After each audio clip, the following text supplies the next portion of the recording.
আমাদের আজকে আমরা শুরু করবো চতুর্থ অধ্যায়। চতুর্থ অধ্যায় হচ্ছে কি সূচক লগারিদম।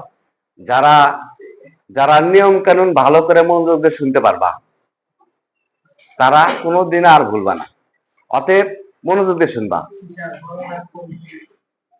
ভালো করে চিহ্ন দিকে দেখো, গুণ ভাগ যোগ বিয়োগ। দেখো দুটের সংখ্যা যখন আমরা গুণ করব, গুণ করলেও বেশি হয়, যোগ করলেও বেশি হয়, তাই না? আবার ভাগ করলেও কম হয়, বিয়োগ করলেও কম হয়। এই জন্য গুণের সাথে যোগের সম্পর্ক,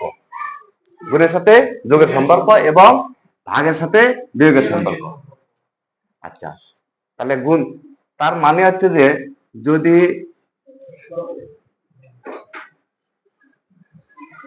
এই যে ইনটু যদি গুণ থাকে তাহলে গুণের সাথে কার সাথে সম্পর্ক? গুণের সাথে যোগের। তাহলে তখন যোগ, এই 5 আর 3 কত হবে? 8 পাওয়া। তাহলে গুণের সাথে যোগের। আবার যদি এখানে ভাগ থাকে তাহলে ভাগের সাথে কার সম্পর্কে? বিয়োগের না? তাহলে 5 থেকে 3 বিয়োগ করলে কত হয়? 2। সূচকের নিয়ম হচ্ছে এই। আর হচ্ছে কি সূত্র একটা, কোন সংখ্যার উপর যদি 0 পাওয়ার থাকে, তাহলে তার মান হচ্ছে যে 1। কোন থাকবে? কোন সংখ্যার উপর 0 পাওয়ার থাকলে তার মানে 1। তাহলে হচ্ছে যে যদি 5 এর উপর 0 থাকে তার মানে 1, যদি 10 এর উপর 0 থাকে তাও 1। ঠিক আছে না? তাহলে একটু মনোযোগ দাও, বই ধরো, চতুর্থ অধ্যায় বের করছ? আচ্ছা, তাহলে দেখি আমরা নাম্বার 1 ধরো। নাম্বার 1,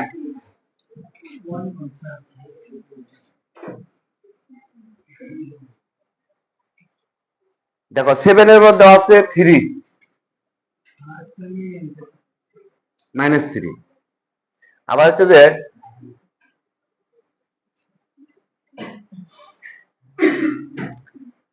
ভালো করে দেখবা,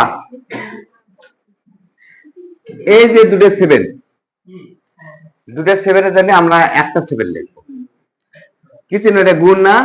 গুণের সময় পাওয়ার যোগ, তাহলে 3 যোগ মানে প্লাস মানে কি হয়? -3। আবার দুটো 3 করে একটা 3, এরপর মনে মনে পাওয়ার 1 আছে, এরপর কত আছে? 4। তাহলে কি দাঁড়ালো? 7 এর উপর 0। আবার এখানে দেখো 3 এর উপর -4 থেকে 1 বাদ দিলে 3। তাহলে কোন সংখ্যার উপর 0 পাওয়ার তার মান কত? 1। আর এর কি চিহ্ন? মাইনাস মানে কি? ভাগ। তাহলে 3 এর উপর 3 পাওয়ার আর উপরে ফাঁকা থাকে না, তাহলে গুণ দিয়ে উল্টে দেই, এই চিহ্ন ভাগ না? তাহলে 1 গুণ দিয়ে উপরে 3 এর উপর 3, নিচে হচ্ছে 1, তার মানে কত বাড়লো? 27। এটাই অ্যান্সার। তাহলে বুঝতে সমস্যা আছে? তারপর দেখো নাম্বার 2 ধরো। তার আগে আর একটু কথা শোনো। যখন রুট থাকবে, রুটের মান হাফ। রুটের মান কি? হাফ। রুটের উপর যদি 3 পাওয়ার থাকে তাহলে 1 এর নিচে 3। রুটের উপর 13 থাকে 1 এর নিচে 13। যদি রুটের উপর 100 থাকে তাহলে 1 এর নিচে 100। এই যেন মনে থাকে। আচ্ছা, তাহলে নাম্বার 2 ধরো, সবগুলোই পারতে পার।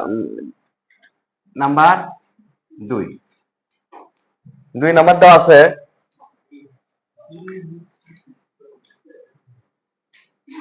7 হোল স্কয়ার, তারপর রুট পাওয়ার 3। আর একটা দেওয়া আছে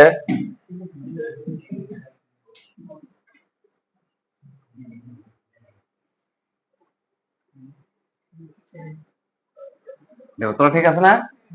আচ্ছা, তাহলে আমরা জানা আছে, দেখো এটা লিখলাম না? এই যে রুট 3 তার মানে কি? 1 এর 3, তাই না? 7 এই যে এটার মান কি? 1 এর 3। 7 রুটের মান কি? হাফ।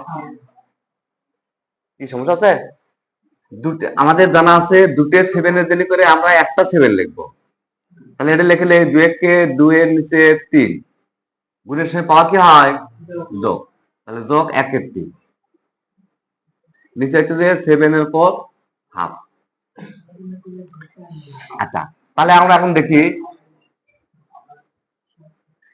এই যে যোগ লসাগু করবো আমরা, লসাগু কত 3, তাহলে 2 যোগ 1, 7 এর উপর হাফ। তাহলে দেখো 7 এর উপর 2 আর 1 কত 3, 3 এর নিচে 3, তার মান কত 1, 1 লেখা লাগে না। তাহলে 7 এর উপর কি হলো হাফ। এই চিহ্নের নাম কি ভাগ। তাহলে 2 7 জানি করে একটা 7, ভাগের শেষে পাওয়ার বিয়োগ, তাহলে উপরে মনে মনে কি আছে, তাহলে 1 মাইনাস হাফ, তাই না? তাহলে 1 থেকে হাফ বাদ দিলে থাকে হাফ। হাফ মানে কি রুট 7, এটাই অ্যান্সার। কি বুঝতে পারছো না?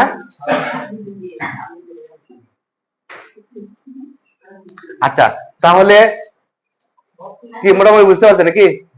আচ্ছা, তাহলে এ পর্যন্ত আজকের কথা।